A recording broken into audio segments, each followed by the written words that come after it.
오늘 시편 57편은 이제 두 부분으로 이렇게 나누어져 있습니다. 1절부터 5절까지는 신앙 고백이고, 그 다음에 6절부터 11절은 이제 찬양으로 되어 있어요. 신앙을 고백하는 앞부분도 또 찬양하는 뒷부분도 똑같은 후렴구를 가지고 있죠. 하나님이여 주는 하늘 위에 높이 들리시며 주의 영광이 온 세계 위에 높아지기를 원하나이다. 자, 이런 송영으로 이렇게 마치고 있습니다.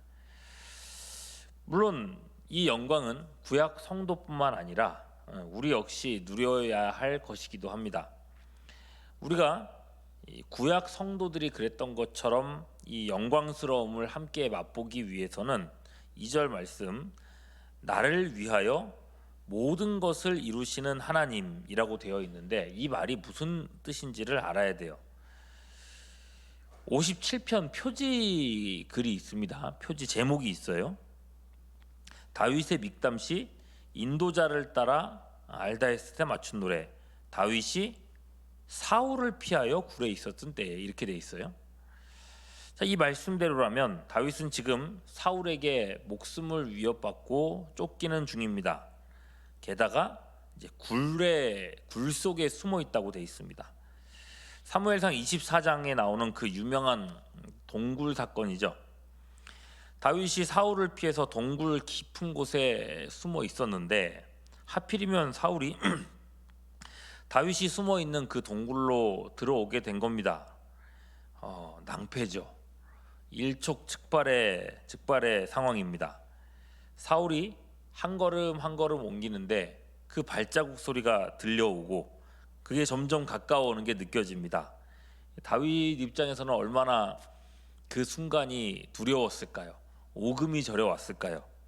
다행히 사울은 굴 중간쯤까지만 들어오다가 다윗이 숨은 곳까지 오지 않고 그냥 나가게 되었죠. 자, 오늘 시는 바로 이제 이런 상황을 기억하며 또는 가정하면서 쓴 시입니다. 이때 다윗의 마음을 가장 잘 대변해 주는 구절이라고 하면 4절일 것 같아요. 내 영혼이 사자들 가운데 살며, 이렇게 얘기하는데 마치 사자들 앞에 한 마리 토끼처럼 이런 위태로운 신세인 거죠. 동굴 이야기는 뭐 실질적이기도 하지만 어떤 의미에서는 되게 상징적으로 느껴지기도 합니다. 다윗은 이미 코너에 몰릴 대로 몰려 있는 상황입니다. 이스라엘 이 땅 안에서는 누구든지 다윗을 도우면 목숨을 잃습니다. 노베 제사장들 사건이 그랬죠. 이 제사장들은요, 다윗에게 단지 음식 제공했다, 식사 한번 대접했다는 이유로 그 지역의 제사장들과 그 모든 가족들이 다 몰살당해 죽임을 당했습니다. 자, 이런 분위기는 온 이스라엘이 알고 있어요. 야, 다윗 도와주면은 이 패가 망한다, 다 죽는다. 자, 이런 상황 속에서 누가 과연 다윗을 도우려고 했을까요? 다윗에게 음식 한번 뭐라도 하나 대접하려고 했을까요? 다윗을 또 보고 신고하지 않으면 노베 제사장들처럼 피해를 입을 수 있을 텐데, 그러니 누구라도 우연히 다윗을 보면 즉시 신고하려고 했겠죠. 자, 이런 상황에 다윗은요, 사람이 있는 곳에는 갈 수 없는 신세입니다. 그야말로 사자들에게 포위된 작은 토끼와 같은 그런 모습, 그런 상태라는 거죠. 자, 이런 심장이 터질 것 같은 죽음의 공포, 그런 위기 앞에서 보통 사람이라면요, 낙심하고 포기할 만도 합니다. 어쩌면 스스로 목숨을 끊는 것이 가장 편해지는 길처럼 느껴질 수도 있습니다.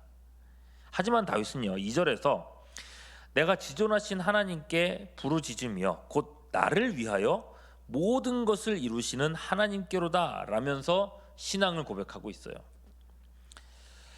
하나님께서는 실패하지 않고 반드시 모든 것을 이루실 것이다. 이게 그의 믿음이었습니다. 그러면 하나님께서 무엇을 이루신다는 말일까? 1차적으로 생각하면 다윗이 왕위에 올라설 것이다, 이 믿음입니다. 시간상으로 봤을 때 다윗이 지금 당하고 있는 모든 고난은 다윗이 왕으로 기름 부음 받은 후에 겪게 되는 일입니다. 그러나 그 기름을 부으신 분이 누구입니까? 하나님이시지 않습니까? 나에게 기름 부으신 그분이 그 뜻하신 바를 과연 실패할 수 있을까? 꺾으실 수 있을까? 결코 그럴 수 없다는 겁니다. 지금은 비록 굴에 숨어 있는 신세지만 하나님께서 마침내는 왕의 보좌에 나를 앉게 해주실 것이다. 왜? 내게 기름 부어 주셨으니까. 그러려면 지금 그가 결코 죽거나 망해서는 안 되는 것이고 하나님 나를 망하게 하지도 않으실 거다. 도저히 바랄 수 없는 중에도 바라는 것들의 실상, 이게 믿음이지 않습니까? 자, 여러분, 그럼 믿음이라고 얘기를 했는데 믿음하면 또 아브라함이죠. 아브라함 역시도요, 바랄 수 없는 중에 바라고 믿었다고 말씀합니다. 로마서 4장 18절에서 21절이에요.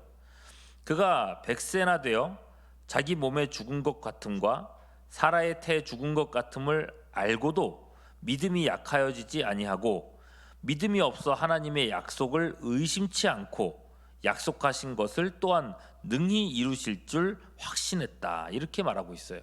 이게 믿음이죠. 사자들에 둘러싸여 있는 토끼의 신세, 100세나 되어서 성적인 모든 기능이 정지된 상태. 자, 이런 경우 우리라면 어떨까요? 여전히 하나님을 바랄 수 있겠습니까? 다윗은요, 이러한 믿음으로 무장되어 있었다는 것입니다. 그리고 이 믿음은 단순히 현실의 문제를 넘어서서 더 본질적인 것들을 바라보도록 다윗을 이끌어갔습니다. 즉, 하나님께서 시작하시고 또한 이루실 바 궁극적인 구속의 역사를 보게 된 것입니다.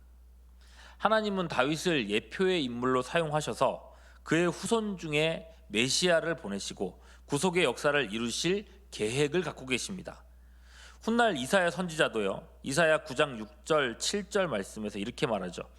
이는 한 아기가 우리에게 낳고 한 아들을 우리에게 주신 바 되었는데 라면서 그분이 다윗의 위에 앉아서 영원히 왕노릇하실 분이라고 예언을 합니다. 이 예언을 하면서 중요한 메시지를 전하죠. 만군의 여호와의 열심히 이를 이루시리라. 하나님께서는요, 역사 속에서 이 일을 차차로 이루어 가시고 성취하셨습니다. 무엇보다 그 약속의 성취가 되시는 예수님께서 그 성취됨을 선언하시죠. 친히 요한복음 19장 30절 십자가상에서 이렇게 말씀하십니다. 뭐라고요? 다 이루었다. 그리고 요한계시록 21장 6절로 가면요, 요한의 환상 중에 예수님은 이렇게 선언하십니다. 이루었도다. 나는 알파와 오메가요.